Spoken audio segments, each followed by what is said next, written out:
Estábamos en la sala del tribunal. El aire era denso y viciado, con un olor a papel viejo mezclado con una silenciosa desesperación. Mi padre, Ricardo, un hombre que veía a su familia como empleados y a su esposa como un activo fallido, se burlaba. Su voz resonaba, retumbando en la tranquila sala: «Saldrás de aquí sin nada». Señaló con un dedo grueso a mi madre, Carmen, una mujer que había sido consumida hasta el susurro por décadas de su control financiero y emocional.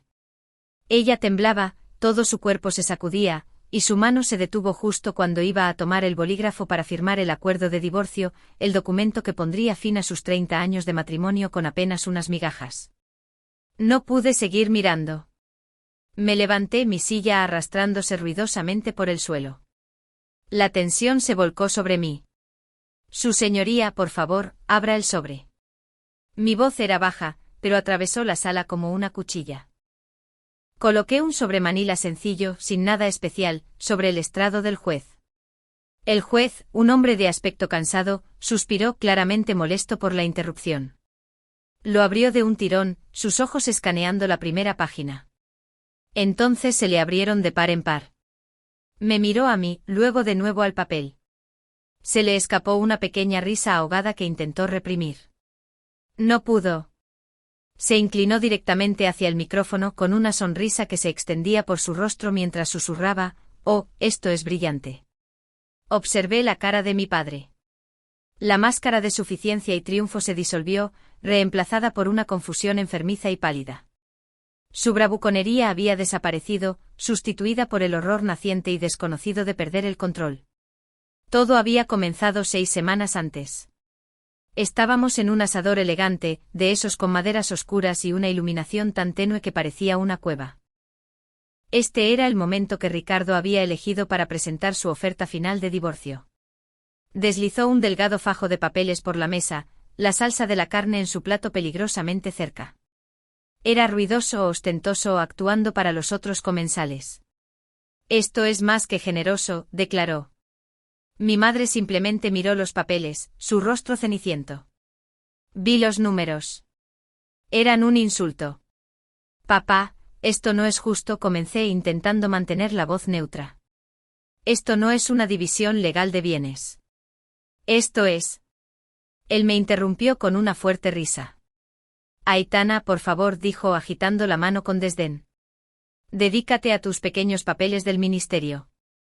Una alfilerito de oficina, eso es lo que eres». Ese apodo era su favorito. Era el que usó cuando me gradué en la Academia de Oficiales. El que usó cuando aprobé el examen de abogada. El que usó para borrar cada logro y pintarme como una secretaria glorificada con uniforme. «Estas son las grandes ligas», dijo señalando a mi madre con el dedo. «Tu madre firma o la veré en la calle». Se rió, convencido de haberme puesto en mi lugar. No tenía ni idea de que alfilerito de oficina era el distintivo de llamada público para una teniente en el cuerpo jurídico militar especializada en contabilidad forense y embargo de bienes. Acababa de desafiarme en el único campo en el que yo era una depredadora alfa. Para entender el ajuste de cuentas en esa sala del tribunal, hay que entender las 2 vidas que yo llevaba. El universo de mi padre giraba en torno a su propia voz. Recuerdo una barbacoa familiar. El olor a líquido de encendedor y carne demasiado hecha era denso en el aire.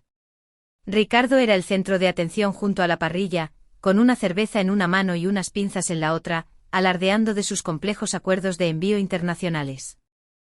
Le encantaba usar palabras como logística y cadena de suministro como si las hubiera inventado.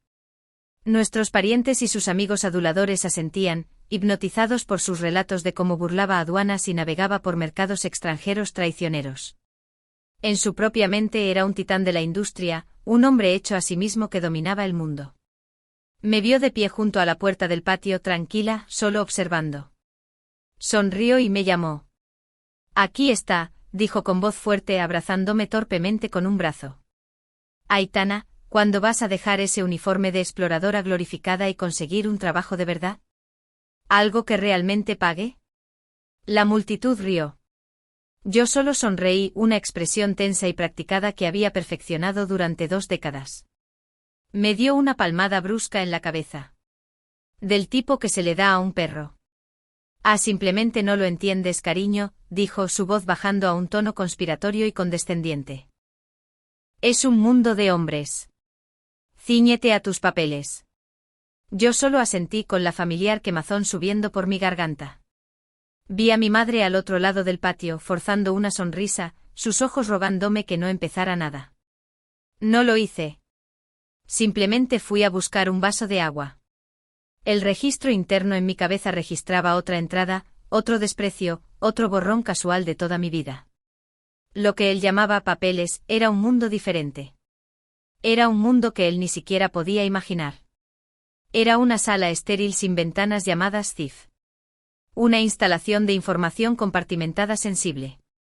El único sonido era el zumbido bajo y constante de los purificadores de aire y los servidores. Aquí no había barbacoas. No había alardeos. Solo estaba el inmenso y aplastante peso del trabajo. Yo no era una alfilerito de oficina. No era una secretaria glorificada. Yo era quien redactaba las órdenes de incautación de bienes que derribaban a hombres 10 veces más poderosos que mi padre. Mi oficial al mando, el almirante Morales, era un hombre que no toleraba a los tontos y que me veía como su arma legal más afilada. Entraba en su oficina y no había condescendencia, solo expectación. Recuerdo haberle informado sobre nuestro último gran objetivo. Señor, el objetivo mezcló los fondos a través de 3 corporaciones fantasmas separadas, todas registradas en jurisdicciones con transparencia cero, señalé a un gráfico pero se descuidó. Usó el mismo agente registrado en las Islas Caimán para las 3. Podemos levantar el velo corporativo y confiscar toda la cartera de 50 millones de euros. Morales solo asintió con los ojos fijos en los datos. Haz que suceda, comandante. Eso fue todo. Sin palmaditas en la cabeza. Solo una orden que confiaba en mí para ejecutar una incautación internacional de varios millones de euros. Así que hace 6 semanas, de vuelta en aquella tranquila habitación de hotel después de la desastrosa cena en el asador, extendí la generosa oferta de mi padre sobre la barata colcha. La ira y el dolor seguían ahí, pero algo más estaba haciendo clic en el plano profesional. Miré los números y una clase diferente de frialdad se instaló en mí. Eran demasiado limpios. No solo estaba subestimando a mi madre. Estaba escondiendo cosas y lo hacía con una arrogancia que dejaba un rastro. Reconocí la estructura legal. Reconocí el estado específico en el que se había constituido la forma en que se establecieron los fideicomisos. Era exactamente el mismo marco que acababa de pasar 3 meses desmantelando para el Ministerio de Defensa. Era una estructura utilizada por traficantes de armas y contrabandistas para blanquear su dinero. Y mi padre la estaba usando para ocultar su barco y su apartamento de mi madre. Mi padre se había pasado toda mi vida diciéndome que yo no entendía su mundo. La ironía era que yo lo entendía mejor que él. Perseguía a hombres como él para ganarme la vida, y él acababa de convertirse en mi próximo objetivo. La rabia del asador se había enfriado en una resolución dura y afilada. No iba a luchar contra mi padre en sus términos. Iba a llevarlo a los míos. Llamé al abogado local de mi madre, un hombre tímido que sonaba completamente abrumado y listo para perder. No levanté la voz. Le di 2 instrucciones simples y precisas. Va a presentar una única moción, dije con voz plana. Una solicitud de divulgación financiera jurada final, nada más.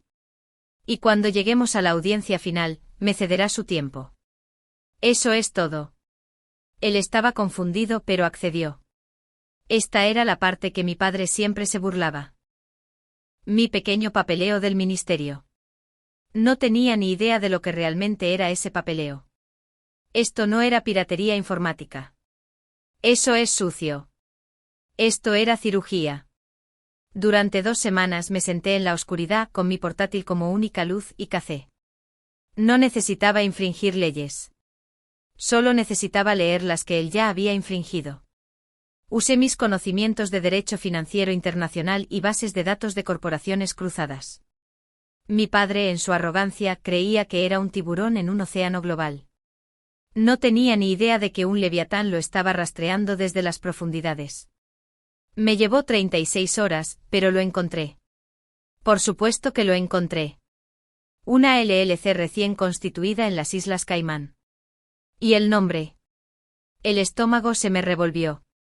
REM Logística, Ricardo Elena María. Había puesto nuestras iniciales en su crimen. Esto no era solo ocultar bienes.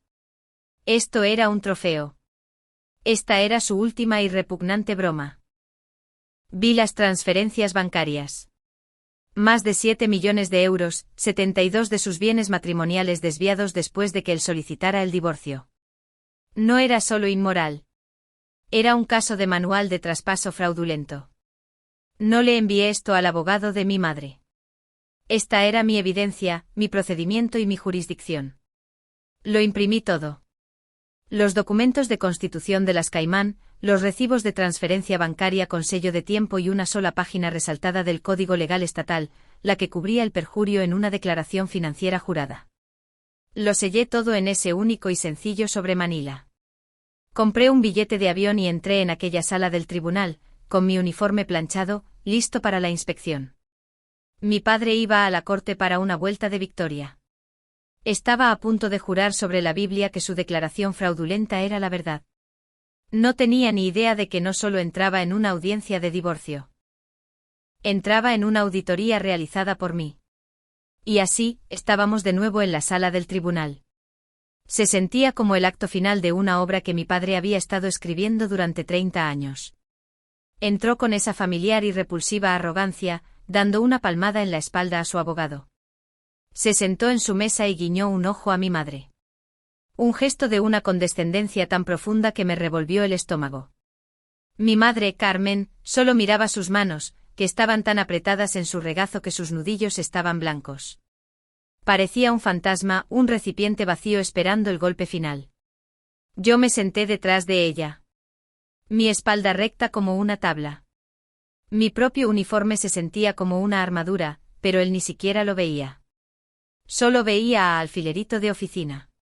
Su abogado, un hombre que reflejaba la confianza untuosa de mi padre, concluyó las cosas, y así, su señoría, creemos que este acuerdo es francamente más que generoso. El juez asintió con aspecto aburrido. Señor Pérez, por favor, póngase de pie. Mi padre se levantó. Todo una sinceridad teatral.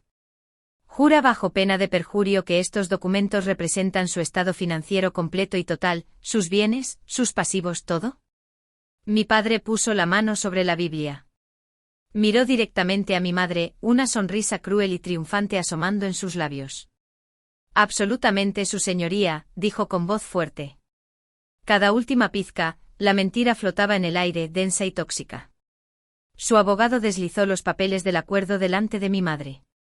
Solo firme aquí, Carmen.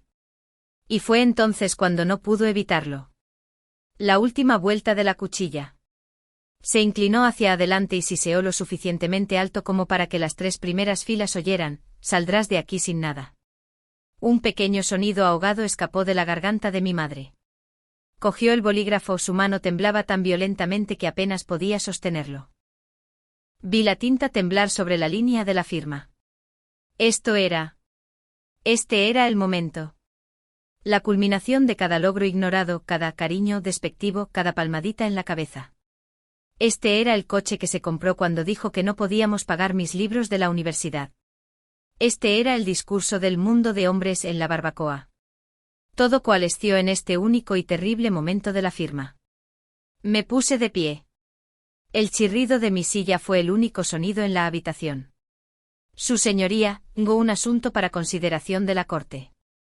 La cabeza de mi padre se giró hacia mí, su rostro contraído de pura rabia. Siéntate, Aitana. Esto es cosa de mayores. Su abogado intervino: su señoría, esto es muy irregular.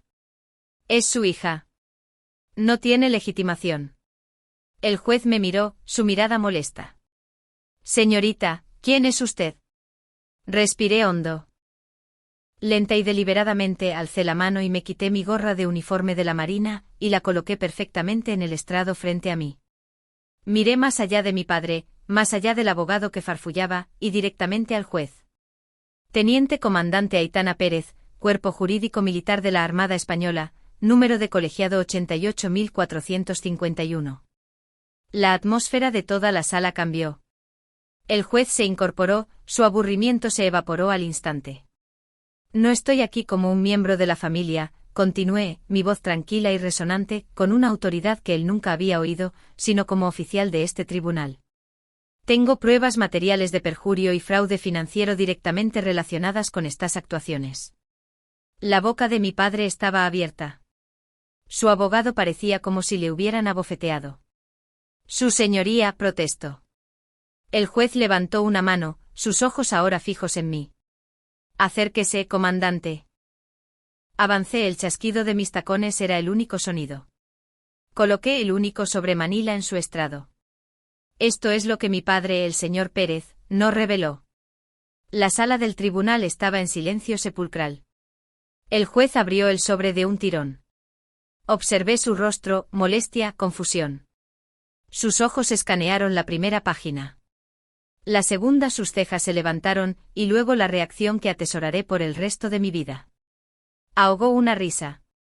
Me miró a mí, luego de nuevo al papel. No pudo contenerse. Se inclinó hacia el micrófono, una sonrisa se extendió por su rostro y susurró, «Oh, esto es brillante». La cara de mi padre pasó de la rabia a una confusión enfermiza y pálida. ¿Qué? ¿Qué es? ¿Qué es tan gracioso? La sonrisa del juez se desvaneció, reemplazada por una expresión tan fría y dura como el acero. Se inclinó hacia el micrófono y su voz resonó, «Señor Pérez, su memoria parece haberle fallado». Juró bajo juramento que esta declaración era completa, pero ha olvidado algo pequeño. Solo un detalle menor. Sostuvo el papel. Ha olvidado los 8,7 millones de euros que transfirió a REM Logística, una corporación fantasma en las Islas Caimán hace 4 semanas después de solicitar el divorcio. El color se escurrió del rostro de mi padre. Se veía pequeño. REM, balbuceó. Su abogado le arrebató el papel al secretario del juez, su propio rostro palideciendo. Su señoría, esto es irregular. Esta es información privilegiada. El juez golpeó su mazo. ¿Qué es irregular?, tronó.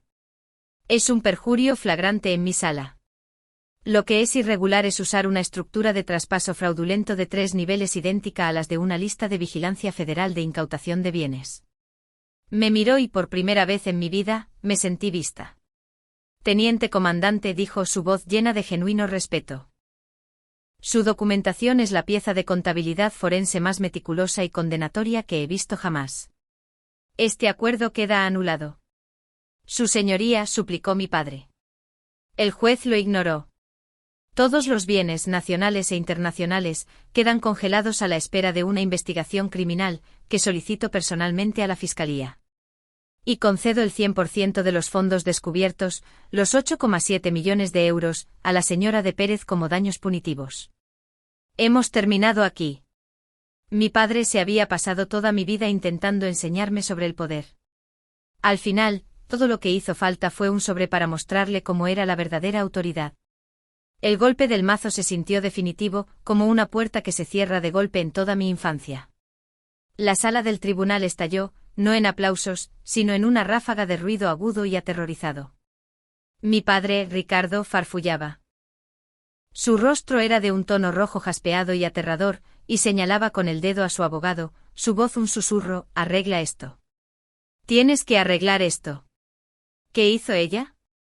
Su abogado, el hombre astuto y confiado de hace una hora, estaba metiendo frenéticamente papeles en su maletín, sus manos temblaban visiblemente. Ni siquiera miraba a mi padre. Solo seguía murmurando, «Se acabó, Ricardo. Se acabó». Los oficiales de la corte ya se movían de pie cerca de ellos. Su presencia era una señal clara. No los miré. No me importaba. Mis ojos solo estaban en mi madre. Ella seguía sentada, congelada, su mano todavía suspendida sobre el acuerdo sin firmar. Las lágrimas corrían por su rostro, pero estas no eran las lágrimas de una víctima. Eran lágrimas de puro e inmaculado asombro. Caminé hacia ella. El sonido de mis tacones en el suelo de mármol era lo único que podía oír. Me paré frente a ella y por un momento solo nos miramos. La vi verme, realmente verme, tal vez por primera vez. No como alfilerito de oficina, como su hija silenciosa e invisible, sino como la persona que acababa de salvarle la vida. No dije, ¿estás bien? No dije, se acabó. Solo extendí mi mano. Ella miró mi mano durante un largo segundo, como si fuera una balsa salvavidas. Luego sus pequeños y temblorosos dedos se entrelazaron con los míos. Apreté y ella me devolvió el apretón, un agarre sorprendentemente fuerte. La levanté suavemente. No miramos hacia atrás. No miramos el imperio desmoronado de mi padre o su rostro apopléjico. Simplemente salimos de la sala del tribunal, de la mano, pasando a los abogados que corrían, a través de las pesadas puertas de madera, y hacia la brillante e indiferente luz del sol del pasillo. Dejamos todo el caos, todo el ruido y todos los años de dolor atrás en esa habitación. Un año después el aire huele a tierra húmeda, lavanda y café recién molido. El letrero fuera de la luminosa y espaciosa tienda dice el jardín de Carmen. Mi madre ya no es la Carmen de antes. No el fantasma de la sala del tribunal. Es la señora de Pérez para sus proveedores y Carmen para sus amigos y clientes. Parece 10 años más joven. Su cabello elegantemente cortado, su rostro lleno de vida y propósito. La observo desde una pequeña mesa de café en la esquina, y ella está dirigiendo con confianza a 2 empleados, riendo mientras organiza un complejo pedido floral. Este era el negocio que había soñado abrir, el que dejó hace 30 años cuando le dijeron que fuera una esposa solidaria para un hombre grande e importante. Estoy con mi ropa de civil. Pero el ascenso se siente bien. Ahora soy la comandante Pérez. La nueva autoridad descansa cómodamente. Mi madre termina con su personal y se acerca, deslizando un croissant en mi plato. Estás demasiado delgada, dice. Pero está sonriendo. Nuestra relación es diferente. La vieja dinámica asfixiante de víctima y protector ha desaparecido, reemplazada por algo cálido y fácil. Somos simplemente 2 mujeres iguales, hablando de su nuevo envío de tulipanes holandeses y mi próxima asignación en el Ministerio de Defensa. No hay miedo en su voz. La constante ansiedad que solía ser la música de fondo de nuestras vidas, simplemente se ha ido. El silencio que dejó atrás es paz. Mi teléfono vibra en la mesa. Un mensaje de un número que no reconozco. Mi madre está hablando de sus planes para expandir el jardín de hierbas. Así que solo lo miro de reojo. Se me corta la respiración. Es él. Aitana, estoy en problemas. Los federales me están quitando todo. La investigación criminal que el juez inició. Han encontrado cosas. Por favor. Tú conoces la ley. Eres mi hija. Tienes que ayudarme. Leí el mensaje una vez, luego 2 veces. Esperé el viejo y familiar oleaje de ira. Esperé el dolor, la rabia, la amarga satisfacción. Nada vino. No sentí ira. No sentí lástima. Simplemente me sentí terminada. Era como leer un memorándum sobre un caso que había estado cerrado durante un año. Era solo información. Y no tenía ninguna relevancia para mí. No estaba pidiendo a una hija. Estaba pidiendo a una alfilerito de oficina. Estaba pidiendo a la mente legal de la que se había burlado. La que ahora veía como una herramienta que podía usar. Miré a mi madre, que ahora estaba explicando emocionada la diferencia entre 2 tipos de rosas. Su rostro estaba vivo. Este era mi mundo. Esta era mi realidad. Mi padre y su mensaje de texto se sentían como un fax de un país extranjero. De una vida que ya no vivía. Sin decir una palabra, mantuve el pulgar sobre el número. Pulsé bloquear contacto. Deslicé mi teléfono de nuevo en mi bolsillo, el mensaje sin respuesta. Le sonreí a mi madre. Suenan preciosas, mamá. Ahora, cuéntame más sobre los tulipanes. Mi padre siempre creyó que las grandes ligas se trataban de amenazas ruidosas y dinero oculto. Yo aprendí que el verdadero poder es silencioso. Es la verdad meticulosa. Es el papeleo.